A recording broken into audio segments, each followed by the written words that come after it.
اور نماز پڑھیں اور زکات دیں، اور جب عہد کر لیں تو اس کو پورا کریں، اور سختی اور تکلیف میں اور جنگ کے وقت ثابت قدم رہیں۔ یہی لوگ ہیں جو ایمان میں سچے ہیں، اور یہی ہیں جو اللہ سے ڈرنے والے ہیں۔ مومنوں، تم کو مقتولوں کے بارے میں قصاص یعنی خون کے بدلے خون کا حکم دیا جاتا ہے، اس طرح پر کہ آزاد کے بدلے آزاد مارا جائے، اور غلام کے بدلے غلام، اور عورت کے بدلے عورت۔ اور اگر قاتل کو اس کے مقتول بھائی کے قصاص میں سے کچھ معاف کر دیا جائے تو وارث مقتول کو پسندیدہ طریق سے قرارداد کی پیروی یعنی مطالبہ خون بہا کرنا اور قاتل کو خوشخوئی کے ساتھ ادا کرنا چاہیے۔ یہ تمہارے پروردگار کی طرف سے تمہارے لیے آسانی اور مہربانی ہے۔ اب جو اس کے بعد زیادتی کرے اس کے لیے دکھ کا عذاب ہے۔ اور اے اہل عقل، حکم قصاص میں تمہاری زندگانی ہے کہ تم قتل و خونریزی سے بچو۔ تم پر فرض کیا جاتا ہے کہ جب تم میں سے کسی کو موت کا وقت آ جائے تو اگر وہ کچھ مال چھوڑ جانے والا ہو تو ماں باپ اور رشتہ داروں کے لیے دستور کے مطابق وصیت کر جائے۔ اللہ سے ڈرنے والوں پر یہ ایک حق ہے۔ پھر جو شخص وصیت کو سننے کے بعد اس کو بدل ڈالے تو اس کے بدلنے کا گناہ انہی لوگوں پر ہے جو اس کو بدلے، اور بے شک اللہ سنتا جانتا ہے۔ اب اگر کسی کو وصیت کرنے والے کی طرف سے کسی وارث کی طرفداری یا حق تلفی کا اندیشہ ہو تو اگر وہ وصیت کو بدل کر وارثوں میں صلح کرا دے تو اس پر کچھ گناہ نہیں، بے شک اللہ بخشنے والا ہے، رحم والا ہے۔ مومنوں، تم پر روزے فرض کیے گئے ہیں جس طرح تم سے پہلے لوگوں پر فرض کیے گئے تھے تاکہ تم پرہیزگار بنو۔ روزوں کے دن گنتی کے چند روز ہیں، تو جو شخص تم میں سے بیمار ہو یا سفر میں ہو تو دوسرے دنوں میں روزوں کا شمار پورا کر لے۔ اور جو لوگ روزہ رکھنے کی طاقت رکھیں لیکن رکھیں نہیں، وہ روزے کے بدلے محتاج کو کھانا کھلا دیں۔ اور جو کوئی اپنی مرضی سے زیادہ نیکی کرے تو اس کے حق میں زیادہ اچھا ہے، اور اگر سمجھو تو روزہ رکھنا ہی تمہارے حق میں بہتر ہے۔ روزوں کا مہینہ رمضان کا مہینہ ہے جس میں قرآن اول نازل ہوا، جو لوگوں کا رہنما ہے اور جس میں ہدایت کی کھلی نشانیاں ہیں اور جو حق و باطل کو الگ الگ کرنے والا ہے۔ تو جو کوئی تم میں سے اس مہینے میں موجود ہو چاہیے کہ پورے مہینے کے روزے رکھے، اور جو بیمار ہو یا سفر میں ہو تو دوسرے دنوں میں روزے رکھ کر ان کا شمار پورا کر لے۔ اللہ تمہارے حق میں آسانی چاہتا ہے اور سختی نہیں چاہتا، اور یہ آسانی کا حکم اس لیے دیا گیا ہے کہ تم روزوں کا شمار پورا کر لو، اور اس احسان کے بدلے کہ اللہ نے تم کو ہدایت بخشی ہے تم اس کو بزرگی سے یاد کرو اور اس کا شکر کرو۔ اور اے پیغمبر، جب تم سے میرے بندے میرے بارے میں دریافت کریں تو انہیں معلوم ہو کہ میں تو تمہارے پاس ہی ہوں۔ جب کوئی پکارنے والا مجھے پکارتا ہے تو میں اس کی دعا قبول کرتا ہوں۔ تو ان کو چاہیے کہ میرے حکموں کو مانیں اور مجھ پر ایمان رکھیں تاکہ نیک رستہ پائیں۔ روزوں کی راتوں میں تمہارے لیے اپنی عورتوں کے پاس جانا جائز کر دیا گیا ہے۔ وہ تمہاری پوشاک ہیں اور تم ان کی پوشاک ہو۔ اللہ کو معلوم ہے کہ تم ان کے پاس جانے سے اپنے حق میں خیانت کرتے تھے، سو اس نے تم پر مہربانی کی اور تمہاری حرکات سے درگزر فرمائی۔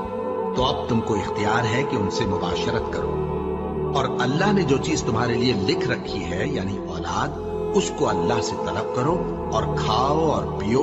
یہاں تک کہ صبح کی سفید دھاری رات کی سیاہ دھاری سے الگ نظر آنے لگے۔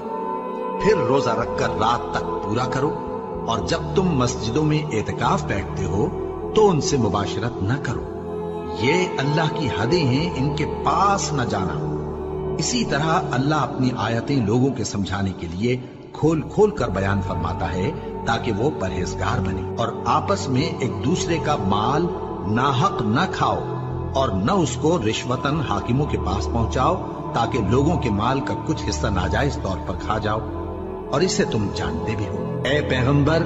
لوگ تم سے نئے چاند کے بارے میں دریافت کرتے ہیں کہ گھٹتا بڑھتا کیوں ہے۔ کہہ دو کہ وہ لوگوں کے کاموں کی میعادیں اور حج کے وقت معلوم ہونے کا ذریعہ ہے، اور نیکی اس بات میں نہیں کہ احرام کی حالت میں گھروں میں ان کے پچھواڑے کی طرف سے آؤ، بلکہ نیکوکار وہ ہے جو پرہیزگار ہو، اور گھروں میں ان کے دروازوں سے آیا کرو، اور اللہ سے ڈرتے رہو تاکہ کامیاب ہو جاؤ۔ اور جو لوگ تم سے لڑتے ہیں تم بھی اللہ کی راہ میں ان سے لڑو، مگر زیادتی نہ کرنا کہ اللہ